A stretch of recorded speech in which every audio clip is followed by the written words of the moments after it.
Sudeep sir ಈಗಷ್ಟೇ ಹೇಳ್ತಾ ಇದ್ರು, ಅವ್ರ ಮೇಲೆ ಜವಾಬ್ದಾರಿ ಖಂಡಿತ ಇರುತ್ತೆ. ಆದರೆ ಕಲರ್ಸ್ ಟೀಮ್ ಮೇಲೆ ತುಂಬ ದೊಡ್ಡ ಜವಾಬ್ದಾರಿ ಇರುತ್ತೆ. ಅದರಲ್ಲೂ last season was a super hit. ಏನು ಹೇಳ್ತೀರಾ, ಎಷ್ಟು ಪ್ರಿಪೇರ್ ಆಗಿದೆ ಟೀಮ್? ಎಲ್ರಿಗೂ ನಮಸ್ಕಾರ.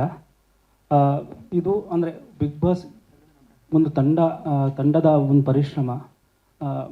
ಪ್ರತಿ ವರ್ಷನೂ ಹಾಕ್ತೇವೆ. ಅಂದರೆ ಈ ವರ್ಷ ನಮಗೆ ತುಂಬ ಲಾಸ್ಟ್ ಇಯರ್ ಚೆನ್ನಾಗಾಗಿದೆ, ಈ ವರ್ಷ ಹಾಕಲ್ಲ, ಇಲ್ಲ ಈ ವರ್ಷ ಚೆನ್ನಾಗಿ ಆದರೆ ನೆಕ್ಸ್ಟ್ ಇಯರ್ ಹಾಕಲ್ಲ ಅಂತ ಹಂಗೇನಿಲ್ಲ. ಪ್ರತಿ ವರ್ಷವೂ ಈ ತಂಡದ ಶ್ರಮ ಅಷ್ಟೇ ಇರುತ್ತೆ.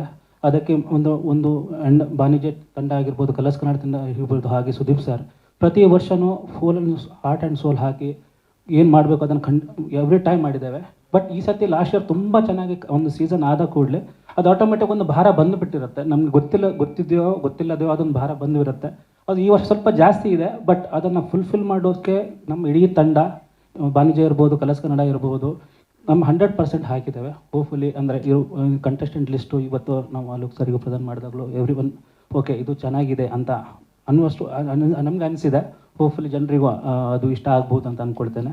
ಮತ್ತು ಎಸ್ಪೆಷಲಿ ಸುದೀಪ್ ಸರ್ ಬಗ್ಗೆ ಹೇಳಬೇಕು. ಯಾಕಂದರೆ ಅವರು ಹೇಳಿದರು ಇಲ್ಲ ಅಲ್ಲಿ ಕಲರ್ಸ್ ಕನ್ನಡ ತಂಡ ಮಾಡೋದಂತ. ಇಲ್ಲ, ಒಂದು ಶೋನ ನಾವು ಒಂದು ಡಿಸೈನ್ ಮಾಡ್ಬೋದು ಅದನ್ನು ತಗೊಂಡು ಹೋಗುವ ಒಬ್ಬ ಸೂತ್ರಧಾರ ಹೇಳಿದ್ರು ಅವರು. ಯಾಕಂದರೆ ಎಷ್ಟೇ ನಾವು ಶ್ರಮಪಟ್ಟು ನಮ್ಗೆ ಕೆಲವೊಮ್ಮೆ ಏನಾಗುತ್ತೆ, ನಮ್ಮದು ಒಂದು ಪ್ಯಾಟರ್ನಲ್ಲಿ ಹೋಗ್ತಾ ಇರ್ತೇವೆ. ಅವ್ರು ಬಂದು ಇಲ್ಲೆಲ್ಲ ಇದು ಹಿಂಗಲ್ಲ, ಇದನ್ನು ಹಿಂಗೆ ಮಾಡಿದ್ರೆ ಬೆಟರ್ ಆಗುತ್ತೆ ಅಂತ ತುಂಬ ಸಲ ಸಜೆಷನ್ ನಮಗೆ ಕೊಟ್ಟಿದ್ದಿದೆ. ಆ ಸಣ್ಣ ಇನ್ಪುಟ್ಗಳು ನಮಗೆ ಹೋಗ್ತಾ ಓಕೆ ಅದು ಬೆಟರ್ಮೆಂಟ್ ತುಂಬ ಹತ್ತಿ ಮಾಡಿದೆ. Thank you Sudeep sir. ಅಂದರೆ ಈ ವರ್ಷವೂ ನೀವು ನಮ್ಮ ಜೊತೆಗೆ ಬಂದು ಕಂಪ್ಲೀಟ್ ಸಪೋರ್ಟ್ ಕೊಟ್ಟಿದ್ದಕ್ಕೆ ಥ್ಯಾಂಕ್ ಯು.